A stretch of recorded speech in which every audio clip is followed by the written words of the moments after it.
All right. Good evening, everybody. My name is Bridget Shearer. I'm the Parks and Recreation Director and working here with Belmont Police Department this evening, hosting our Belmont Talk series on the dangers of fentanyl. We have several folks online. If somebody, again, could give me a thumbs up to make sure you could see the screen and that you could hear us okay. If any of the online participants could let us know. Excellent, thank you. So our speaker is going to have a microphone that maybe will help the audio a little bit. Also, this evening's talk is being recorded and will be available online at belmont.gov in the Belmont Talks speaker series portion of our volunteer webpage. These talks happen the second Thursday of every month on all sorts of different topics. We actually got the suggestion for hosting this event tonight from one of our former Parks and Recreation Department youth commissioners, who suggested that the city should present some more information about the dangers of fentanyl and its impact on our community. So without further ado, Sergeant Branch from Belmont PD. All right, thank you, everyone. My name is Evan Branch, I'm Detective Sergeant with Belmont Police Department. I've been with the agency for about 16 years. We're here today to talk about fentanyl. We have some slides for you folks to see, and then we're also going to have a question and answer comment portion at the end as well. So if you guys do have any questions during the presentation, please either type those into the chat or we'll allow for that time at the end. I do apologize if I'm not giving you guys enough attention on Zoom. We do have some folks in the room too. I tend to kind of work around a little bit, so bear with me as we work our way through this. So currently what we're talking about is, what are opioids? So opioids are a very broad term. Specifically, we're here today to talk about fentanyl. But before we have that discussion, some interesting numbers to hit on here. Over 96,000 people on average a year die due to drug overdoses. Opioids are a factor in 7 out of every 10 overdose related deaths. Drug overdoses have killed almost 1 million people since 1999. As we continue on through this presentation, we're going to give you some visual representations to see the curves that have happened throughout the last couple of decades. Over 9% of nationwide overdose deaths occur in California. Those deaths are absolutely alarming. And by being here today, what we're hoping is that we can continue that education, give you guys some ideas of what to look out for. I know as a parent myself, these are hard conversations to have with your children, but it's something we need to look out for. As we look into opioids, there are several different categories. The most common is your natural opioid. That's going to be your morphine and codeine. These are your prescription-based opioids that are going to be provided for pain management and have a legitimate medical purpose. Your semi-synthetic opioids are your oxycodone, your hydrocodone, oxymorphine, hydromorphine, again, prescribed for pain management. As we work down into methadone, methadone is a synthetic opioid that is usually categorized on its own in official data. Methadone is commonly prescribed to recovering addicts and people that are trying to wean themselves off of these opioids.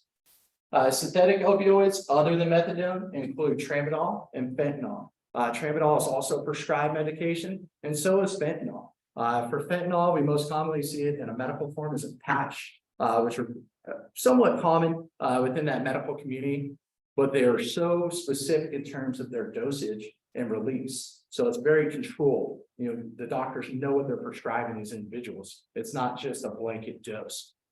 Heroin is our last one there that we're going to talk about. Heroin is an illegally manufactured synthetic opioid made from morphine. As we work our way through, I know everyone's here today to learn about fentanyl. So for fentanyl, it is hands down the most dangerous drug that we see. We're going to talk a little bit in a couple of slides here about the reason why it's so dangerous, and I'll give you an analogy that I think everyone can take home. Fentanyl is a Schedule II narcotic. That's part of the Controlled Substance Act. There's different schedules of drugs that were established by the federal government. This falls within Schedule II. It's estimated to be between 500 and 100 times more potent than morphine. So for those that have never experienced morphine, morphine's most commonly prescribed during severe pain management, surgeries, things like that. It's a pretty strong drug. I've never been on it myself, but talking to folks that have morphine, it quote does the job right for their pain management. So you can only imagine this is 50 to 100 times stronger than morphine. Another thing that we're seeing is an increase of import in fentanyl and other synthetic drugs that resemble fentanyl characteristics. And then lastly, the route that we're seeing fentanyl be used is going to be skin, nasal passages such as snorting the substance, as well as eyes or any mucous membrane type substances. So what is fentanyl again? What we've talked about here is 1 kilo of fentanyl has potential to kill up to 500,000 people by overdose. We're going to show a photo here later in the slide that's going to give you a visual of what 1 kilo of fentanyl has. And in that specific example was 2 kilos that were located by St. Joe County Narcotics Task Force. It's not a lot of drugs per volume, but it is a heck of a big number to look at. Fentanyl is a factor in over 53% of overdose. This was the most recent data that we've had. St. Joe County Coroner's Office, who we work with closely, hasn't provided their new numbers yet. A lot of these numbers are based on toxicity, which takes a while. But what I did find interesting is that 7 to 10 number about overdose related deaths. So out of that 7 to 10 overdose related deaths were due to opioids. Well, 53% of that 7 to 10 were fentanyl. That's alarming. That's showing us the trend that we need to look out for. As you look here on our visual representation, what you can see are some of these numbers. I apologize, it's kind of hard to see on the screen, but what we'll try to do is maybe share this PowerPoint. But California here, we're number 1. So as of this data, it's about 2 to 3 years old, but it's 6,198 total deaths due to fentanyl. That's 6,198 more than what needs to be.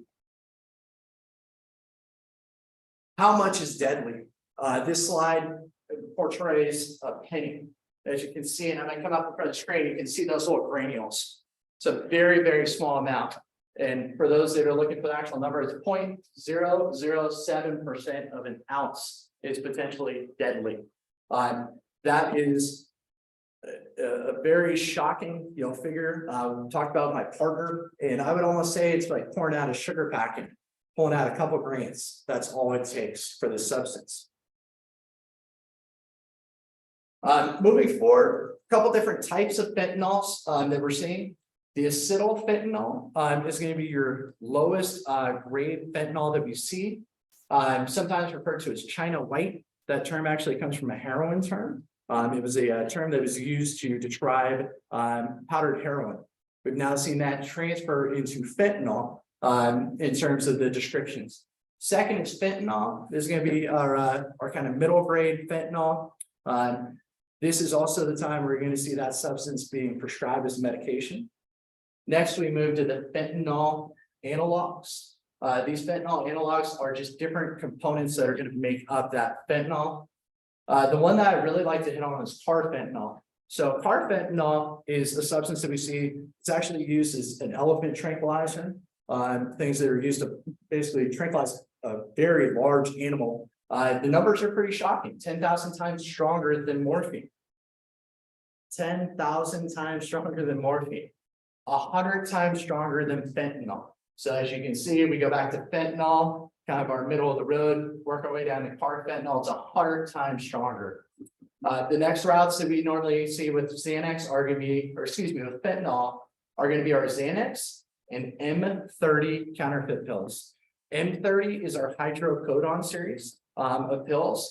The alarming part about that is these pills are often being crushed up, being added with fentanyl. That fentanyl is then being recreated into a new pill that looks like Xanax, but the Xanax actually has fentanyl in it, or the same with hydrocodone. Again, those are just 2 that we mentioned. There's a lot more out there, but something that, again, we need to pay attention to as we're working through this.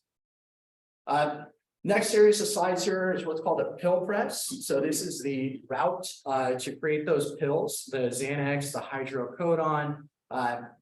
Essentially what will happen is the individual who's going to make these pills and sell them will commonly find whatever substance they're going to crush up, They're going to mix in the fentanyl into it, and they're going to put it into a pill press. So that substance could be a cutting agent.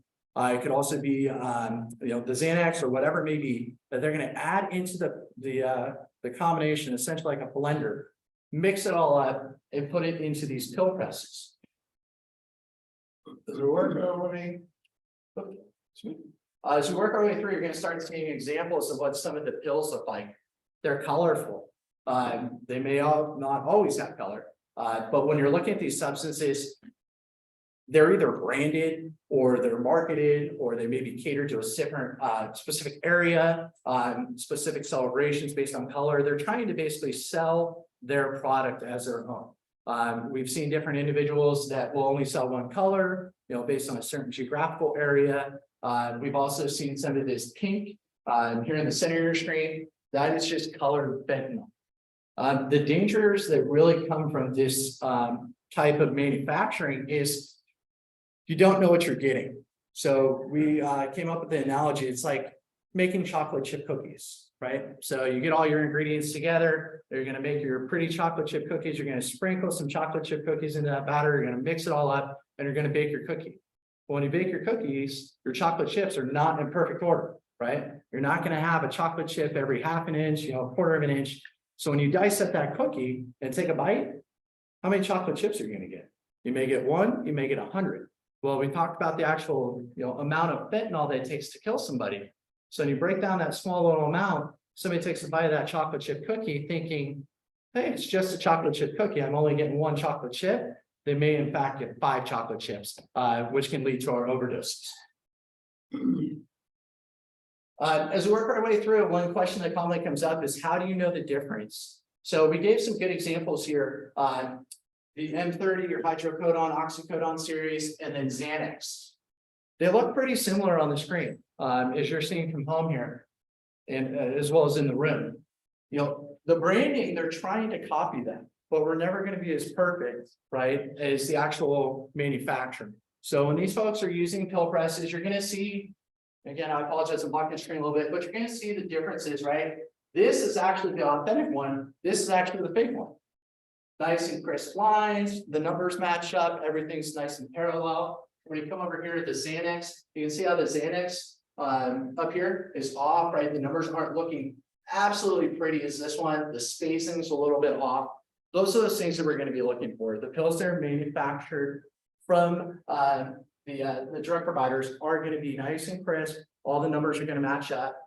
There's also online resources available to look at that.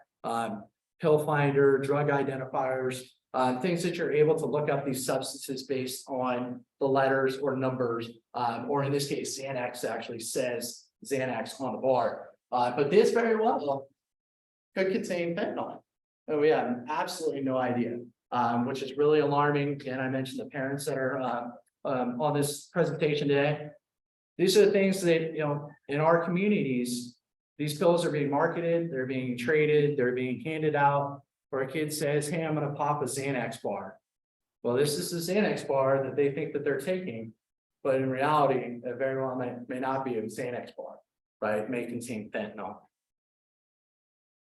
As you move forward, our fentanyl seizures in San Mateo County, this is that visual that I was going to, or that I mentioned earlier that I wanted to show you guys. So up on this very top picture here, those are 2 kilos of fentanyl. So that, again, is a large amount, but visually, it's really not. And when we talk about, the street value at the time was about $30,000, but we can't forget how many people that may have killed, right? How many lives were saved based on that one seizure? And coming along with fentanyl, you're going to see other narcotics as well. In this case, it was delivered to San Mateo. The operation resulted in arrest of the suspect in San Mateo. So an overall, an excellent find that hands down did save lives here in San Mateo County.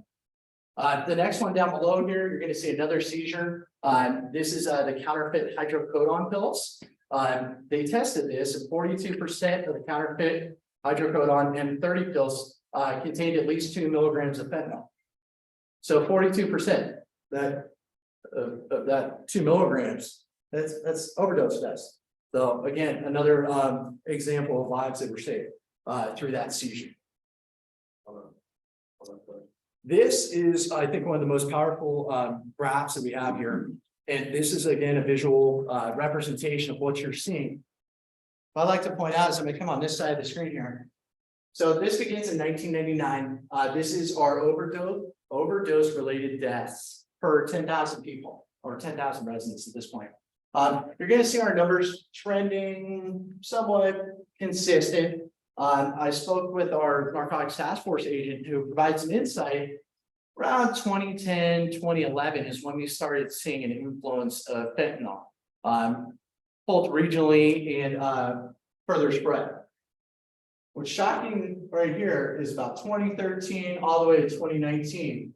Our numbers are going to start at 0.3 and go to 11.4. So that means on average, 11.4 out of 100,000 residents are dying of synthetic overdoses.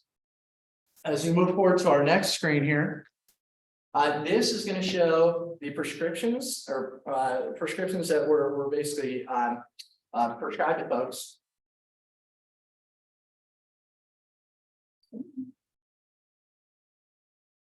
Apologize there. So this is showing our prescriptions that were provided, or basically issued to patients. So as we can see, starting in about 2006, we're seeing that upward tick. This is where we started to see the opioid crisis, right? Where we started seeing prescriptions that were being handed out and folks were starting to get addicted to these pills. We saw a lot more individuals suffering from opioid addiction, pill-based. As we're going through about 2012, 2013, we're going to see this huge spike, right? Downward. Because again, of the opioid crisis, where we started seeing less prescriptions being handed out, right? People were starting to get that problem addressed.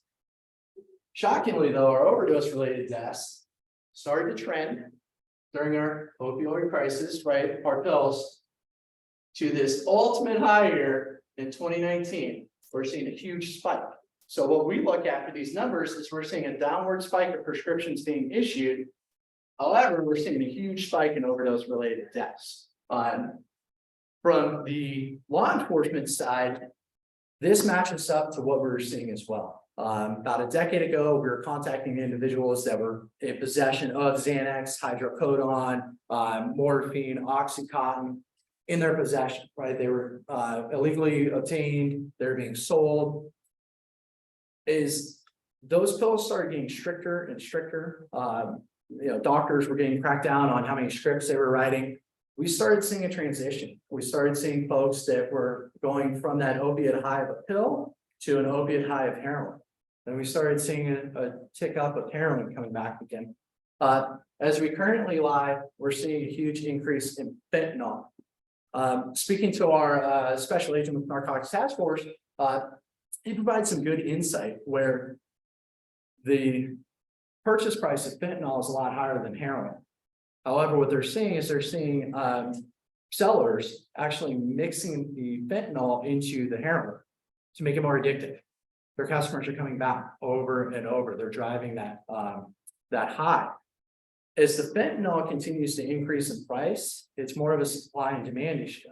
People aren't getting the same high that they were before with heroin, that they're switching to fentanyl, and the fentanyl is getting stronger and stronger and stronger. But I refer you back to that chocolate chip cookie, where if I go back over and over, right, I find the same chocolate chip cookie every day from the same person, I have absolutely no idea what I'm getting. And that is our concern. That is where we're seeing these overdose related deaths or overdoses where they are resuscitated and brought back to life. We've had examples where we've had people that have overdosed multiple times on these opioids.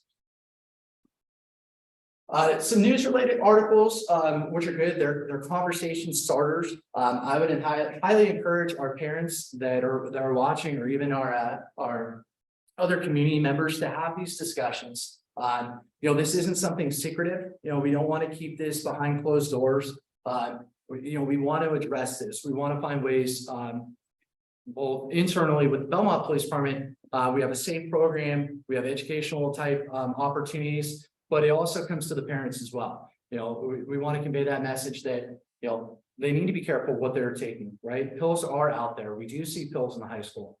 We have seen other controlled substances in the high school.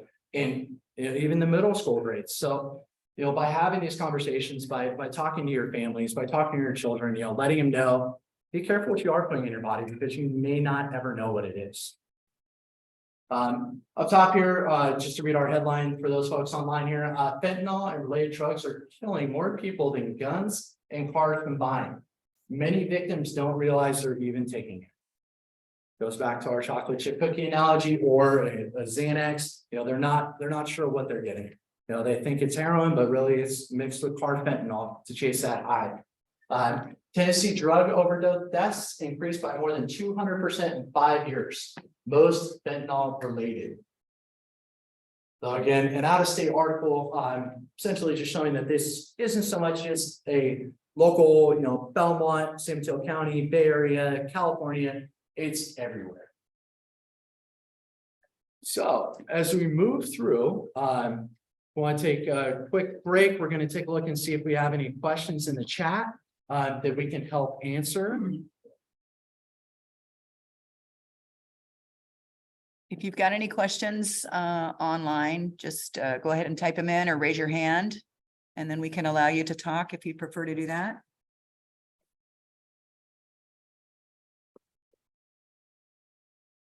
You see anything?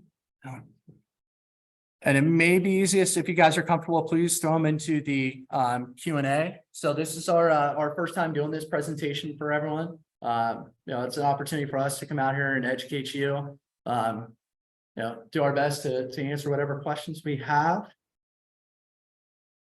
And we'll give it just a couple minutes and see if anything pops up. I'll ask one. Yes. Is it also something that is now found in other drugs? I mean, you talked about Xanax, but what about ecstasy? Is it mixed with marijuana? Where is it? So that question is, do we see fentanyl mixed into any other drugs? Absolutely, that can happen. That can happen all the way from marijuana, cocaine, maybe it can be used as a cutting agent to increase that high. I trying to think of what else I've seen in, the pill press is common. I mean, theory, yes, it could be used for anything, for lack of better words. But the most common ones are the heroin that we've seen to chase the addictiveness. And would mixing it in, cutting it in to get the high, does that raise the price or lower the price? So I can't answer too much for the pricing, and the reason being, I'm not an expert. I wish I had my agent here with me today. The amount that they're going to use in terms of each dosage, we talked about the fatal dose, right? So I think if they're using a little bit more or a little bit less, I would say probably wouldn't affect the price. I would think the only thing it's going to do is drive more people that high. After you start using these controlled substances, the high is going to diminish, right? So you're going to need a little bit more, a little bit more, a little bit more. So depending on who they're marketing to, they might up that a little bit. Right. I've even heard of interviews before where people have overdosed, have been resuscitated, and have been like, that was the best high I've ever had. Let's go do it again. That's terrifying. That's very scary to have that because, we use a drug called Narcan, which all of our officers here in Belmont carry on their uniforms, which is receptor blocker. So essentially it's trying to block the receptor or block the influence of that opioid into your system, right? This opioid can cause you to stop breathing, cause your heart to stop eventually, right? Going to respiratory stress. Some of these stronger strains that we've seen have not been able to be reversed by Narcan. Very scary. We haven't had one of those here specifically in Belmont. We've deployed Narcan several times, if not dozens, with positive results, meaning we were able to revive somebody. But they start taking, things that aren't reversible. There's not much we can do. And Narcan is one of those drugs that are reversals that we need to use quick. And that's why we encourage folks to be educated. Some of the schools are starting to bring Narcan in for this very reason about people may not know what they're taking, right? Let's take a Xanax at lunch, all of a sudden person goes down. Fortunately, we have school resource officers embedded into our schools that have Narcan available to them, but kind of a scary thought. And again, it comes from education. Jeff, Yes, sir. yeah, no, I recently heard that Narcan is now gonna be done like an over-the-counter thing that you can get. Is that, if that's accurate or? Yeah, so I actually just saw that as well, that they're pushing through that Narcan will be available over the counter and not be something that you can only see a pharmacist to obtain. And how often we see Narcan, by individuals, it's quite common. I don't know the process. If I went to the pharmacy and asked for it, I believe you just need to buy it through the pharmacist. But they're talking about actually like putting it on the shelves, which me personally, we're never going to beat the drug epidemic, right? We're never going to beat it, right? But through education, through some of these preventions, maybe that is the one opportunity where Narcan is available over the counter. Somebody has it, they're able to bring this person back to life and realize, man, I got it pretty close to the edge. And maybe that's our opportunity. We check the chat here. Okay. All right, so no questions in the chat. If I don't have anything else from the room. I have one question. Yes, sir. So basically, had some, I suspect it was fentanyl related or a very strong opiate, right? And I ended up in the hospital for over a month. And the gist of it was, when I got out, they gave me this unconstitutional form saying that they're gonna infringe on my gun rights, right?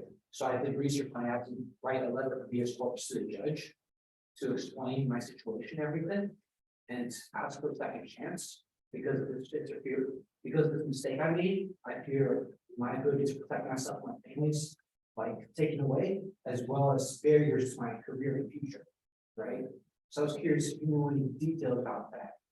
People writing letters from habeas corpus to the judge because of accident, drug related accidents they have. So unfortunately, I don't have any experience with that. That's not something that would be handled by us at a local law enforcement type level. I've actually haven't heard of that before. So I'm not exactly sure what that means. But basically, when I was just revived in the hospital, I have no memory of this. But one of the nurses claims that I said something along the lines that I'm definitely going to retaliate or something like that. I have no memory of that day at all. So because of that, they also thought that I was dangerous to myself and others. So I was just curious if you as a police officer knew any cases of people who've gotten out of hospitals because of drugs and before their drug. I have not, again, like I answered, I don't have any experience with that. I'm glad to see that you're sitting here today. If I ever want to have hope to join the fight against fentanyl, potentially as a decade in the future, I have to deal with that. Got to prove to them that I can be trusted. No, understood. Like I said, I'm happy to see you sitting here today with us. So thank you for sharing that. So just another question about parents talking to their children. What do you feel is an appropriate age to start having that conversation, and how might you start? Yeah, absolutely. So I mentioned a little bit earlier about our Safe Schools program that we have here in Belmont. Our SAFE program in particular, that does some discussions from the law enforcement, not from a parent.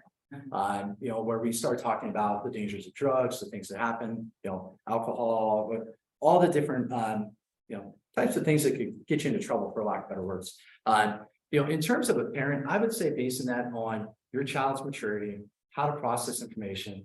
You can start at the lowest possible level of just be careful what somebody gives you. Right, if it's not something that mom and dad gives to you, don't take it.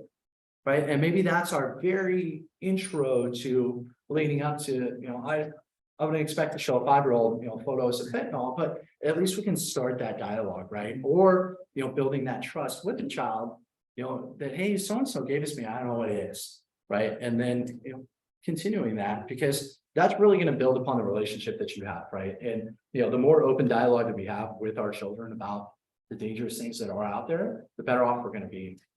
So hopefully that answered your question about the age. That is right. When talk, okay. Because some of that stuff looked like candy. Absolutely, absolutely. And that's a big takeaway of. It's not prescribed to you, right? You know, and somebody gave it to you, something's off, right? Let's look into this a little bit further. Yeah, Perfect. Great answer. Thank you.